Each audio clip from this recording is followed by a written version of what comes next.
안녕하세요, 핑플릭스입니다. 오늘은 돈 뜨겁게 사랑하고 차갑게 다루어라 이 책을 리뷰해 볼 건데요. 그 세계적인 투자의 대가로 미국에 워런 버핏이 있다면 유럽에는 앙드레 코스톨라니가 있죠. 그래서 유럽의 워런 버핏이라고 불리기도 하고요. 투자의 신이라고 불리기도 하는 대단한 분이에요. 물론 이 워런 버핏과 코스톨라니는 투자로 큰 성공을 거두었다는 점만 비슷할 뿐 이 투자 스타일이나 삶에 대한 태도 등 모든 면에서 너무나 다른 인간이긴 했어요. 이 책은 놀랍게도 이 코스톨라니가 죽은 해에 썼어요. 즉 93세 2월부터 책을 쓰기 시작해서 이 9월에 탈고를 마쳤는데요. 이제 얼마 후 9월 13일에 영면하셨거든요. 이 수십 년 투자 인생의 정수를 쏟아부은 그야말로 역작이라고 할 수 있죠. 그래서 유럽에서는 이 책을 위대한 유산이라고 부른다고도 해요. 뜻밖에도 이 책은 그 장기 투자를 권유하리라 생각했던 저의 예상과는 달리 이 인간의 심리에 따른 이 중장기 투자와 이 매매 기술에 대한 꽤 많은 부분을 할애하고 있어요. 물론 코스톨라니도 노년에는 안정적인 투자를 지향했지만 이 젊은 시절에는 그야말로 투기와 단타의 화신이었다고 해요.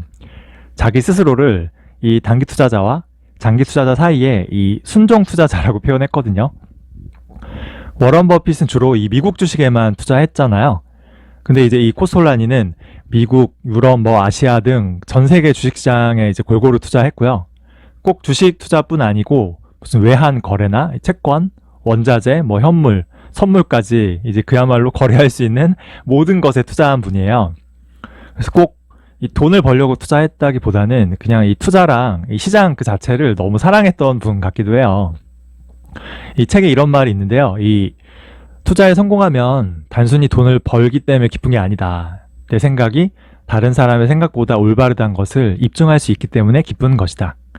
게임을 즐기는 사람이 이기는 것 자체를 즐기는 것과 마찬가지로 이 투자도 이기는 건 즐겁지만 그렇다고 지는 것도 꼭 나쁘지는 않다. 왜냐하면 진짜 즐거움은 이 돈을 버는 게 아니고 스릴이나 이 긴장감을 느끼는 데 있기 때문이다. 이 워런 버핏도 투자를 즐긴다고 말할 수 있지만 이 앙드레 코스톨라니만큼은 아니라는 생각이 들더라고요. 또 이 장기 투자하면서 기업과 함께 성장하는 걸 중요시한 버핏에 비하면 이 코스톨라니는 이 빈번한 거래랑 이 시장의 변동성 자체를 즐기셨던 것 같아요. 가장 유명한 이론으로는 이제 그 달걀 이론이 있어요. 코스톨라니의 달걀이라고 하는데요. 달걀 그림이 있으면 이 윗부분이 주가의 고점이고 아랫부분이 주가의 저점이에요. 그래서 1회 1비하고 이 부와 내동하는 이 대부분의 일반적인 투자자들은 주가의 고점, 이 달걀 꼭대기에서 다 달려들어서 주식을 매수하고요. 나중에 이 주가가 저점에 왔을 때 이 달걀 하단에서 주식을 다 던져버리죠.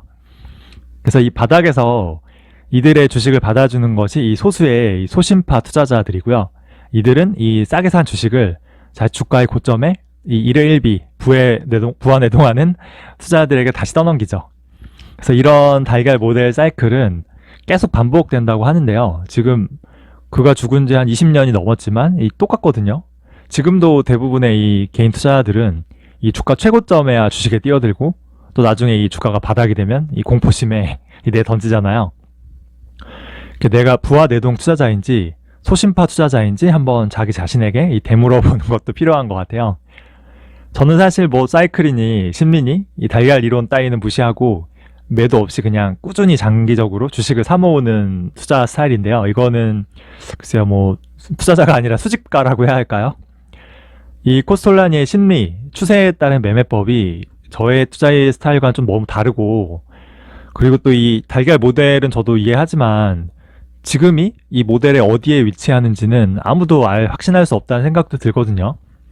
근데 저도 장기간 꾸준히 주식을 매수하고 있는 입장에서 이 주식을 싸게 사는 게 또 중요하기 때문에 이 사이클, 이 달걀 모델을 참조할 필요는 있다고 봐요. 그래서 사람들이 좀 공포에 떨 때 좀 공격적으로 더 매수하고요. 사람들이 수익률 인증하고 시장이 좀 과열되었을 때는 이 수익 실현해서요. 현금 비중을 확보하는 것도 중요하겠죠. 흥미롭게도 이 코스톨라니는 경제학이나 경영, 수학 전공이 아니고요. 미술과 철학을 전공했다고 해요. 그리고 또 음악을 너무 사랑해서 원래 꿈은 피아니스트였다고 하더라고요. 이 책에 그래서인지 이 수학 공식, 어려운 말은 하나도 나오지 않는데요. 딱 하나 이 주식 투자를 이 공식으로 표현한 게 하나 있어요. 2 곱하기 2는 5 마이너스 1. 이게 뭐 산수라고 해야 할지도 모르겠는데요. 이게 일반적인 세계에서는 2 곱하기 2가 당연히 4가 나와야죠. 근데 투자는 그렇지 않다는 거예요. 2 곱하기 2가 4가 아니라 무슨 5, 6, 심지어 10이 나올 수도 있어요.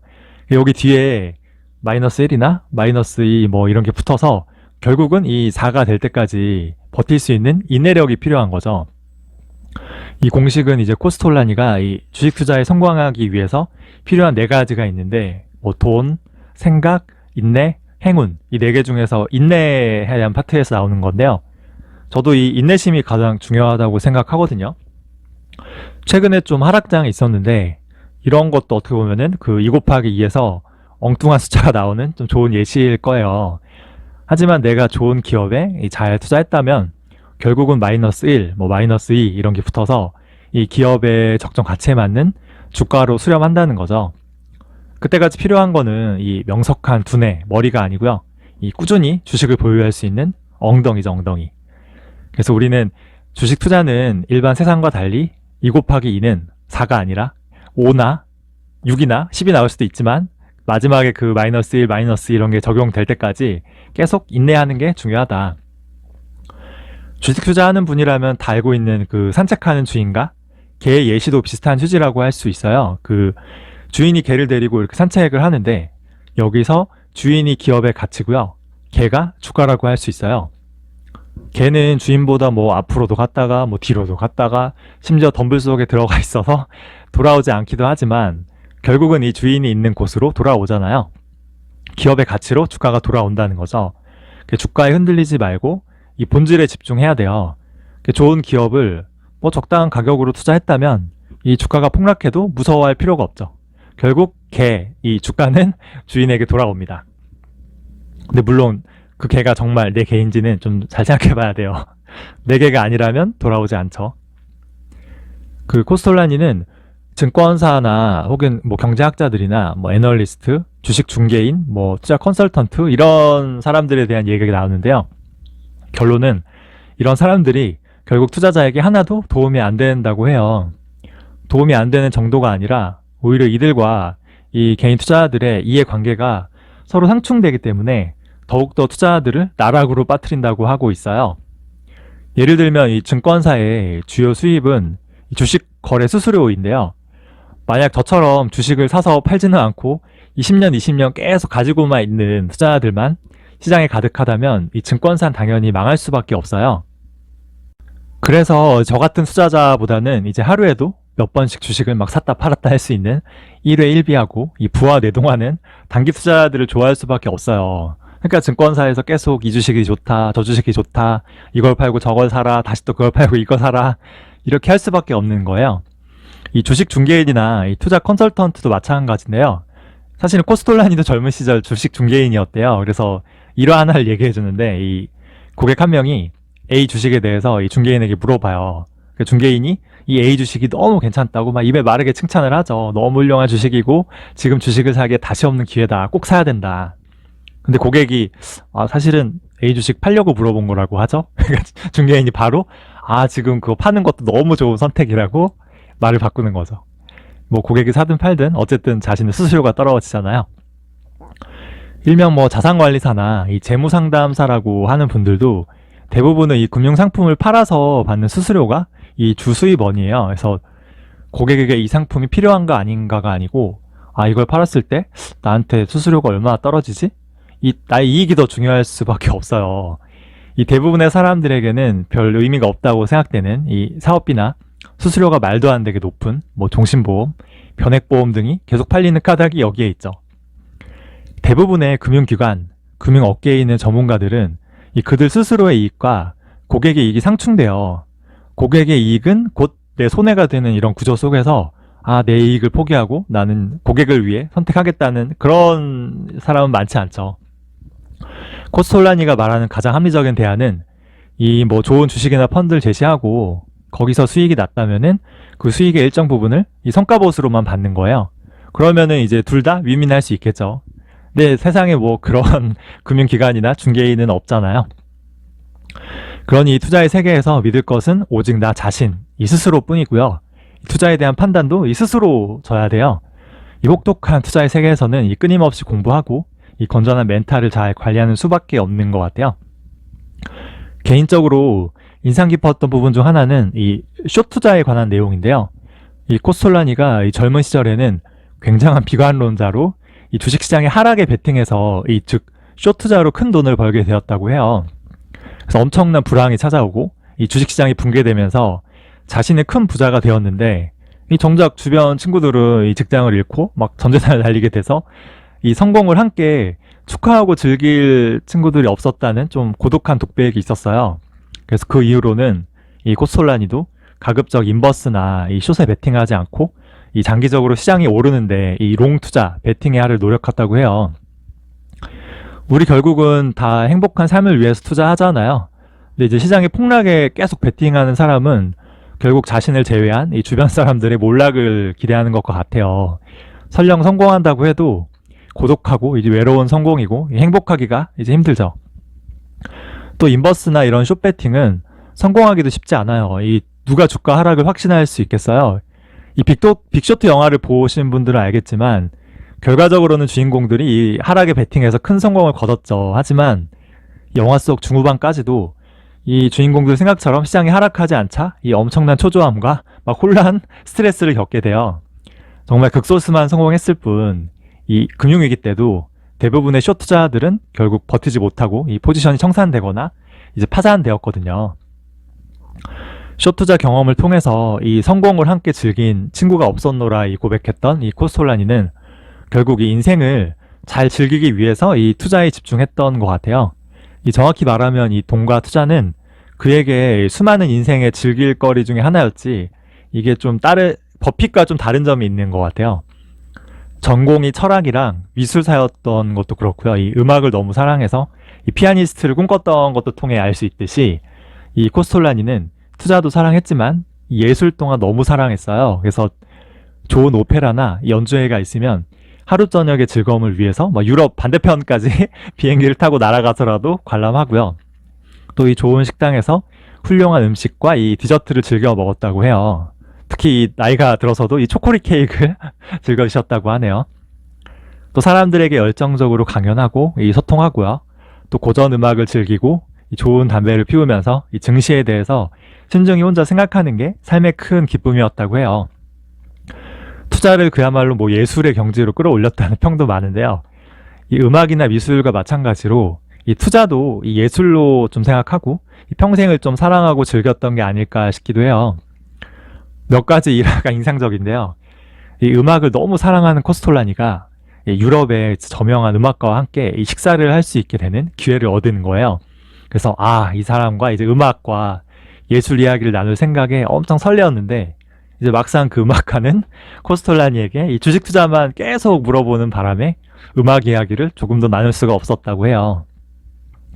또 한 번은 이 프랑스 문학 전문가 친구를 이제 기쁘게 해주기 위해서 이 주변 사람들 다 초청해서 좋은 음식과 이 와인을 마시면서 밤새 이 프랑스 문학 이야기를 좀 꽃피우는 밤을 준비하고 막 기대했는데 역시 사람들이 온통 코스톨라니에게 주식 이야기만 물어보는 바람에 이 프랑스 문학 전문가 친구는 이제 꽂아놓은 보리자루처럼 한마디도 할 수 없었다는 이 슬픈 이야기가 있어요.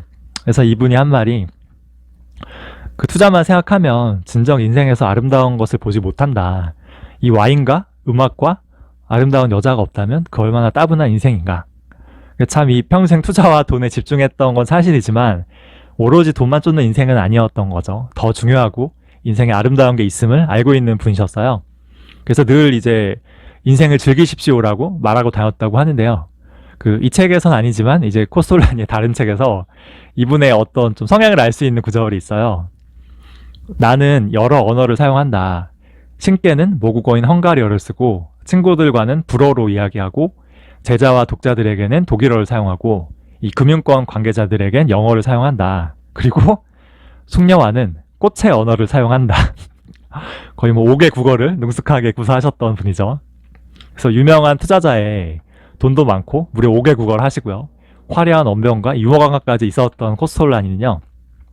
결혼도 무려 58세에 한 번 해요. 평생 아이도 낳지 않았거든요. 이게 젊은 시절부터 이 파리와 부다페스트, 뭐 뉴욕 등 전 세계를 오가면서 아마도 수많은 여성들과 사랑을 나눴음을 짐작할 수 있죠. 그야말로 뭐 인생 멋있게 예술처럼 살다 가신 그런 분 같아요. 그래서 뭐 평생 시골에 처박혀서 이 햄버거만 먹어도 행복해하는 이 워런 버핏과 좀 비교해 보면은 저는 투자 스타일은 좀 버핏 쪽에 가깝긴 한데 이 인생이나 라이프 스타일은 좀 코스톨라니를 닮고 싶네요. 꽃의 언어 배우고 싶습니다. 솔직히 뭐 이 책에 엄청난 투자 비법이나 이 노하우가 있진 않아요. 그럼에도 이 주식에 투자하는 분들이라면은 꼭 한 번쯤은 읽어봐야 할 뭐 고전 명작이라 생각되고요. 개인적으로는 투자를 떠나서 이분의 인생 철학이나 이 삶을 대하는 태도, 이 낙천적이고 유머스러운 이런 글들을 보면서 아 진짜 좀 인간적으로도 참 매력적이라는 생각이 좀 들었어요. 이 투자 쪽에서 그분이 수십 년간 이제 수많은 투자 조언을 해왔잖아요. 근데 그 중에 가장 유명하면서 일반인이 따라할 수 있는 가장 현실적인 조언은 이게 아닐까 싶어요. 그 국제적인 우량주에 투자해라. 그리고 수면제를 먹고 한 10년 푹 자라. 일어나 보면 부자가 되어 있을 것이다. 이 말도 좀 유머스럽긴 하지만 결국 이 투자의 본질이 아닐까 싶어요. 준비한 내용은 여기까지고요. 오늘은 좀 편하게 그냥 이게 좀 영상 없이 들을 수만 있도록 한번 녹음해 봤어요. 궁금하신 점은 댓글로 편하게 남겨주시고요. 뭐 늦긴 했지만 새해 복 많이 받으시고요. 좋아요와 구독 꼭 눌러주세요.